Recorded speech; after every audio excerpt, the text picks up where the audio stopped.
jingle bells, credit cards all the way. No more. I'm not going to play you guys' game anymore. It's time for a plastectomy. It's time for plastic surgery. Citibank, what's in your wallet? Money. Going to go through the internet, specifically musician-related content that people are posting, and I'm just going to do some live commentary about it, starting off with Bailey Schildbach. Everyone's an artist until the bills have to get paid. That's a quote that I read like years ago. Everyone is an artist until the bills are due. Everyone is an artist until rent is due. Meaning that everyone wants to be passionate and everyone wants to chase their passion, but can you actually be profitable while chasing your passion and have the ability to support yourself along the way? And I think that strikes up a very difficult conversation that a lot of us have to have with ourselves of, is it realistic to chase what I'm passionate about? And that's a very tough conversation to have with yourself, because I think when you are passionate and artistic and you want to chase something like a crazy goal or a crazy dream, you can chase it. And you might be one of the lucky ones. You might have a miracle happen to you. You could make it against all odds, defying any statistics, defying any limits that are predisposed along your path. You might be able to make it, but then there's the majority of us that no matter how passionate you are, luck is just not on your side. And so I guess what I'm saying is, what divides the passionate from the lucky?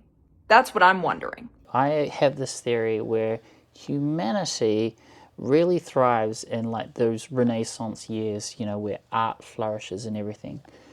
Then came capitalism, consumerism, that really killed that creativity. Anyone at the age of 5 years old, it's like high likelihood of super intelligence. As people get churned through the schooling system, that curiosity and that level of high intelligence really starts to decrease. Another thing that makes me really upset about life also is that there are people mulling around in society who I think would be better actresses than the people winning Emmys, would be better musicians than those winning Grammys. I think there are people who could be better painters than anyone in the world, but they are individuals who did not get lucky. I think the most artistic people and the most talented people in society aren't actually being showcased.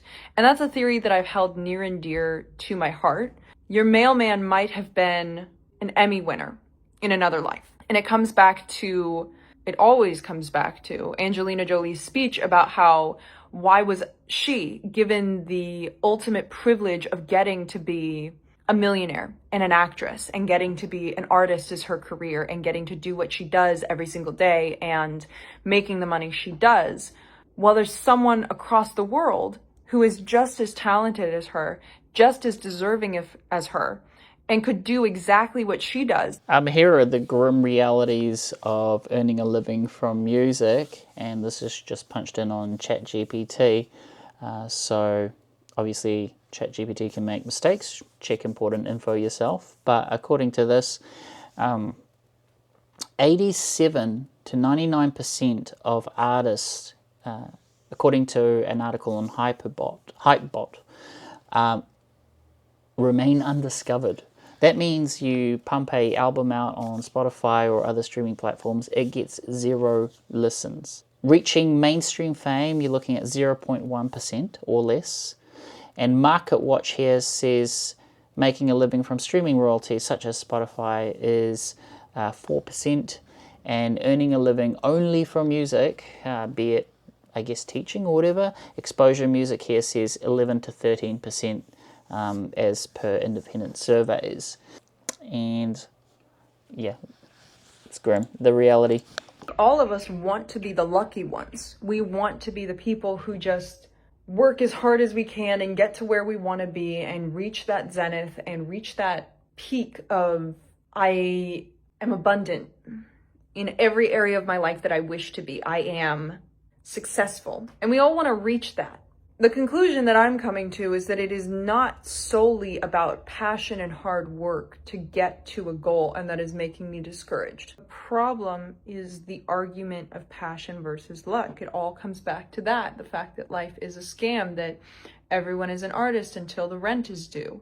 As running a radio station, you know, I get exposed to all this amazing local talent, and I kid you not, some of your submissions are way better than what's being playing on mainstream radio, and that's just not being biased or anything, or playing favoritism.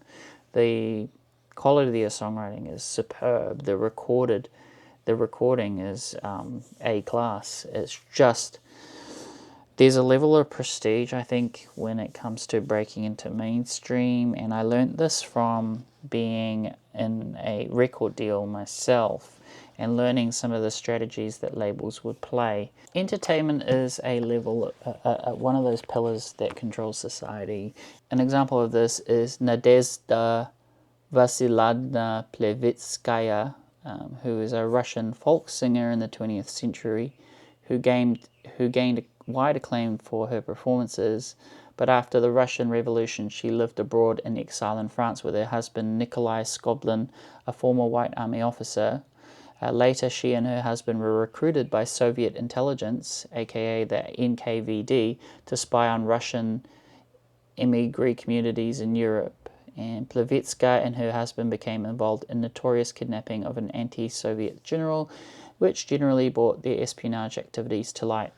I know this because I remember watching a documentary about it. I can't remember the documentary, but there's other examples of this. If a more recent figure is Anna Chapman.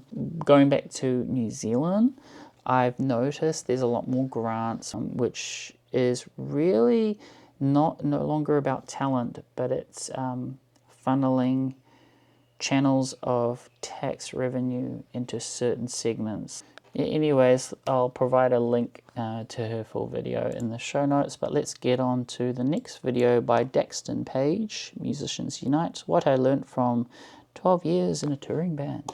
If you're in a band, or maybe you want to be in one, then this video is either going to piss you off or it's going to help save you the next decade of your life. See, most bands don't fail because the music isn't good and couldn't find an audience that would really like it. Most bands fail because the traditional model is simply broken. And if I was to go back, though, to day one, knowing what I know today, I would do things totally differently, right? I came up in an era where Spotify was sort of a new thing, right? I started my band in 2013. And so around that time, I was like, oh, there's this thing like Spotify starting to pick up steam. Maybe we should get on that, right? So things were very different when I started out, and I had to learn a lot of lessons the hard way. And so hopefully I can, save you from some of those lessons. And so if you're thinking this video is maybe going to be me like getting drama with my band or pointing fingers, that's not what this is going to be at all. What this is if you're a band right now, or if you're in a band, or you're trying to be in one, you think maybe, man, I've been doing this for a long time and it just feels harder than it should, then this is a video for you to hopefully give you some of the things that I learned that will help save you the next 5-10 years of your life so that they can be better than they otherwise would have. Because, once you see this, you're not really going to be able to unsee it. So let's start the place where nobody really likes to look, but it's the obvious ugly elephant in the room, which is the traditional model of I'm going to get 3 people, 4 people in a room, and we're going to write music together, all original music together, and then we're going to go out and we're going to play shows and we're going to garner an audience and a name for ourselves, and then we're going to get recognized, we're going to get signed, and then we're going to all this stuff, right? That sort of narrative of being in a band. That doesn't really work in practice anymore, because if you think about it, the band economics are divided by however many members there are in that band. So if there's 4 people in the band and you just went to a gig, and let's say you were able somehow to get $400 as an original artist to play your set, that means you didn't actually make $400. Everyone made $100. Bands are basically entrepreneurial businesses with shareholders being the band members themselves. I, for one, know, because when I was signed, I wasn't signed as a solo artist. It was with a band, really cool band at the time called This Flight Tonight. And through its short-term success, I think our shelf life was about 5 years, and we managed to do a couple of rounds of successful independent crowdfunding, and That aside, it was quite a cool ride because when you look at time frame and failure rates, for example, within 5 years of 48 to 50% of businesses fail. So that's according to Vena Solutions. And within 10 years, 65% fail. So only about a third are still operating a decade later. Like, I remember being in record labels and some of them would only sign solo or duo acts or family units as well. Think of like, I don't know, Kings of Leon or something like that, that the members are family members, so even if they have falling out, you know, or Oasis, right? Which leads me to say that I've been getting some inquiries about sort of coaching or one-on-one, and so I'm just getting the feelers out there that if you're interested in something like that, go to kiwiradio.nz/services.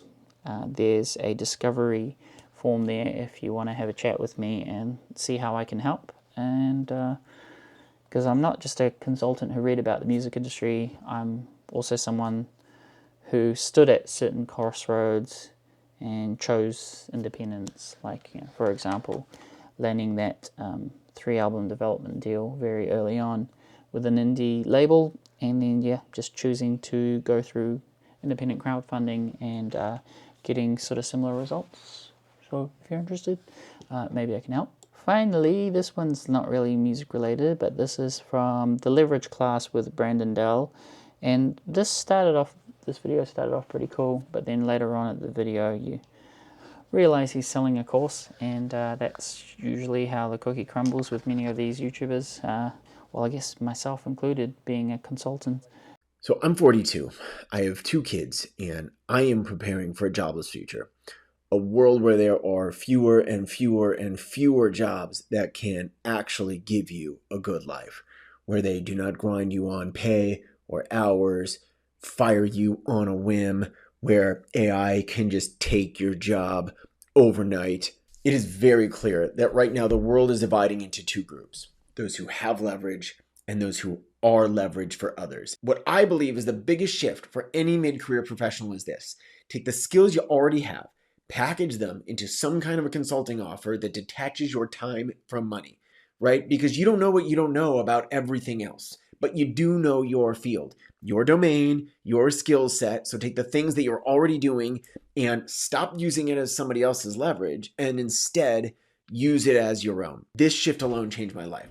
Yeah, I guess I'd want to sign off with that. You either have leverage or you are someone else's leverage. I guess that's what I'm trying to do with the radio station. It's kind of out of survival just between you and me. Like, I had a bit of a breakdown with my mum earlier about how much of a financial struggle it is this year, actually. And I'm kind of a private person, so it's kind of hard to share this and air it.